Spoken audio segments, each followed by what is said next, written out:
So, you're aiming to clear the UPSC Civil Services exam in 2026. Well, you've come to the right place. For the next few minutes, we're going to break down a data-driven, strategic blueprint that's designed to help you conquer this thing. Let's dive right in. Okay, first things first, let's be real about the mountain you're about to climb. The UPSC exam, it's not just a test of knowledge, it's a total marathon of strategy and endurance. The stakes are incredibly high, and honestly, understanding the sheer scale of this challenge is your very first step to overcoming it. And this right here, this is the nightmare scenario that keeps thousands of really serious aspirants up at night. It's the perfect and kind of brutal example of a simple truth. Knowing your stuff means absolutely nothing if your strategy has a fatal flaw. This is exactly where smart prep really begins. So, why is strategy so critical?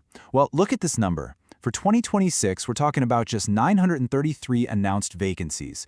That number single-handedly transforms this exam from a test into a flat-out fierce competition for a very, very small number of seats. And the timeline itself? It is relentless. I mean, from the notification in early February to the main starting in late August, there is practically zero room to breathe. Every single date you see here is a critical milestone. And with the schedule this tight, your first move has to be the right one, which naturally brings us to our strategy. So, how in the world do you navigate this gauntlet? We start by cracking the first and biggest filter of them all, the prelims. Now, the key here isn't to know everything. That's impossible. It's to master what matters most, and we call this the Core 4 strategy. When you crunch the numbers from the last 5 years, a really powerful pattern emerges. These 4 subjects, polity, history, economy, and geography, they consistently make up over 52% of the general studies paper 1. You know, the paper that decides if you even get to write the mains. This isn't a guess, it's a statistical reality. Your entire foundation for clearing prelims is sitting right here. You know, the data here tells a fascinating story.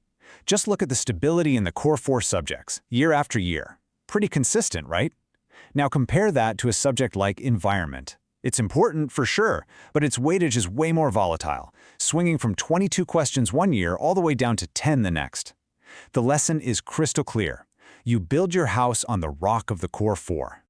All right, so you've mastered the core 4. You're feeling good, but you can still fail. How? Because of the CSAT paper. This thing has become a silent killer, knocking out thousands of otherwise brilliant candidates every single year. Let's be absolutely crystal clear on this one. CSAT is a gatekeeper. You don't need to ace it. You just need to get past that magic number of about 67. It doesn't care how much history you know. If you don't cross this line, your prelims journey is over. Simple as that. So how do you tame this monster? You do it with a simple 3-pillar plan. First, lean hard on reasoning. It's logical, it's less about formulas, and it can single-handedly get you most of the way there.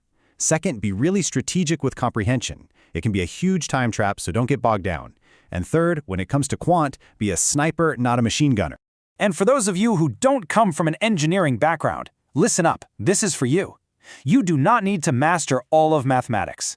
Just focus on these high-yield arithmetic topics. Number system is king. It's everywhere.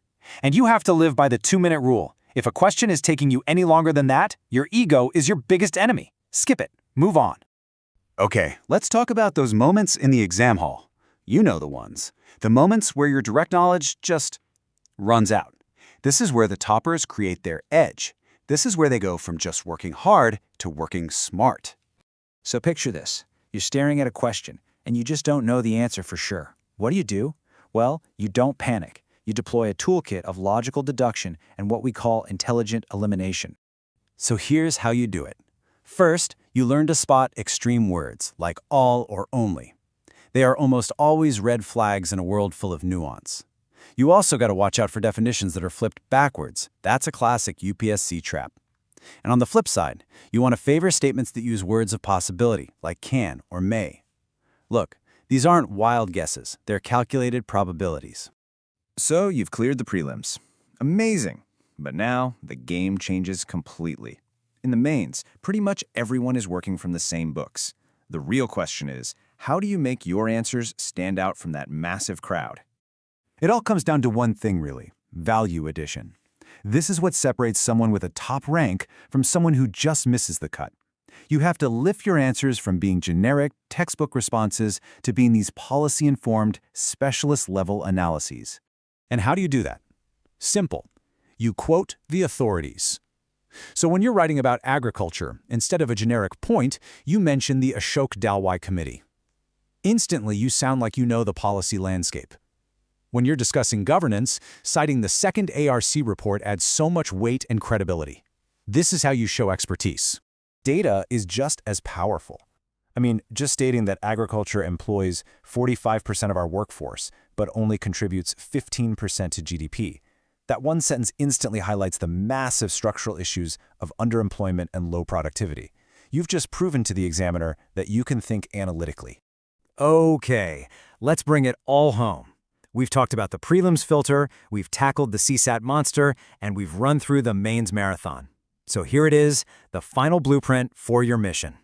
And here it is, your 4-point strategic plan. 1. Master the core 4 subjects to build a foundation that can't be shaken. 2. Tame CSAT with a targeted, survival-based plan. 3. Use smart elimination tactics to squeeze out every possible mark. And finally, 4. Enrich your mains answers to prove you're not just another candidate, you're a future officer. So I'll just leave you with this one question. Everyone preparing for this exam works hard. Everyone. But success, it doesn't just come from hard work. It comes from smart, strategic work. So is your plan just a timetable, or is it a winning strategy? Because that is what will make all the difference in